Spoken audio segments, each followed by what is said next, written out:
Hello everyone, good morning. Welcome sa aking YouTube channel, no? Dito sa kusina ng senior citizen na mahilig mag-experiment.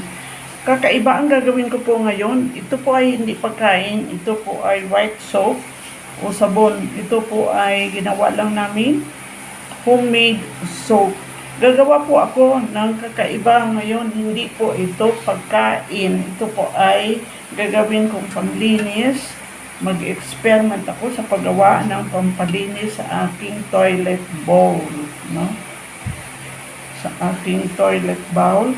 So, ito ay sabon, no?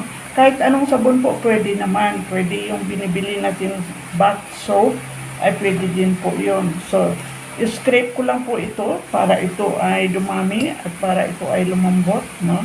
Pero ang ginamit ko po ngayon ay homemade soap namin. Bath soap din po ito. So, any kind of soap ay pwede po, no?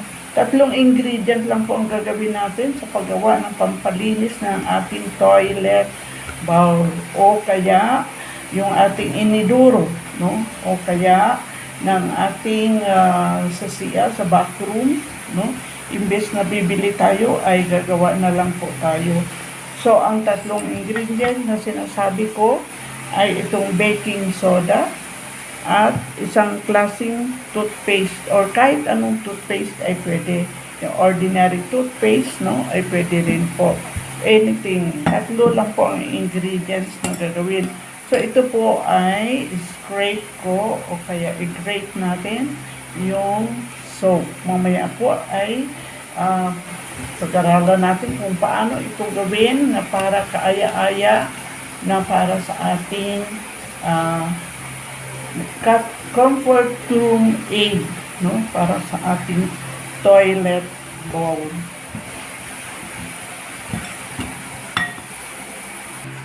At ito na po yung ating soap na kinuskus natin. Maglalagay po ako ng baking soda. Kahit hindi na po natin i-measure ito, pwede naman, no? Tansyahin lang natin.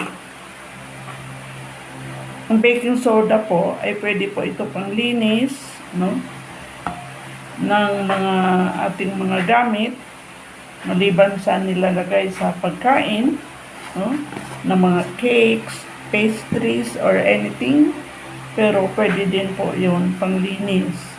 At maglagay po ako ng toothpaste, kahit anong klaseng toothpaste po pwede. Or color blue ang aking toothpaste, pero puti din po yan pag yan ay nabasa. And then, i-mix lang po natin ito.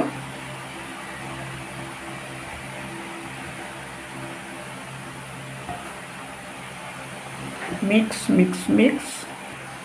Ayan, hinati ko yung ating mixture sa tatlo. So, bali tatlong bola-bola. At ito po ay ibalot ko dito sa aking foil.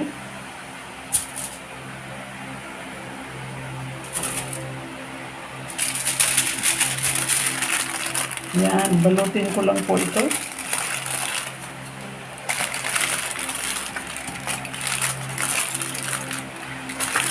Sa foil.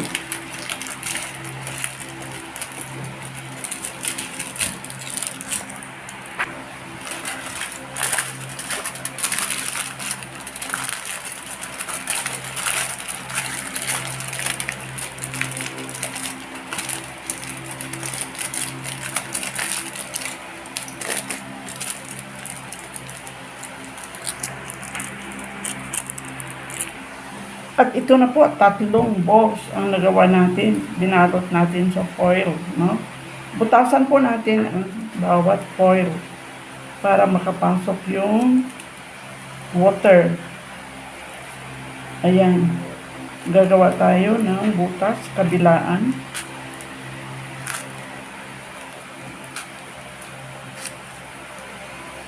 So, may butas at mayroon dito.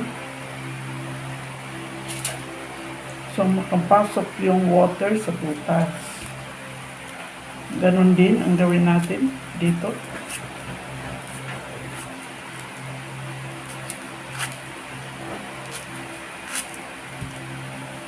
Ay sana maganda itong experiment at hindi na tayo bibili ng mga mamahaling nilalagay natin sa ating toilet bowl.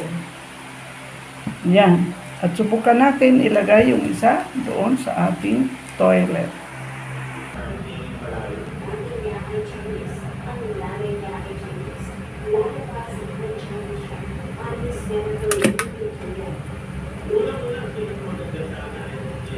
Okay, let's wait for a few minutes at i-try po natin kung successful ang ating experiment.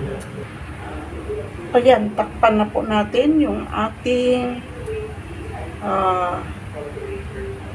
tangke ng ating toilet, ating inidoro.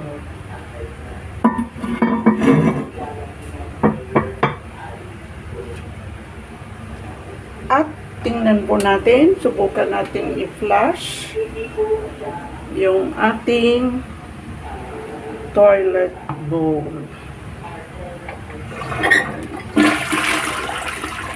Ayan! Success! Ang ganda! So, pag ganyan po, every time mag-flush tayo ng ating toilet bowl, no, ay maging malinis po. Kasi naging bluish yung ating water because of the ating toothpaste na nilagay ay may kulay. Let's wait a little para may tubig ng ating tangke and then i-flush ulit natin. Ayan, i-try ulit natin kung may water na.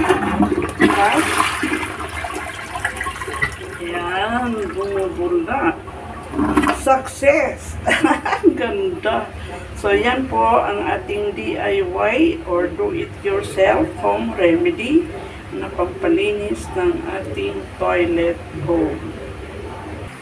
Ayan, thank you very much for watching my vlog.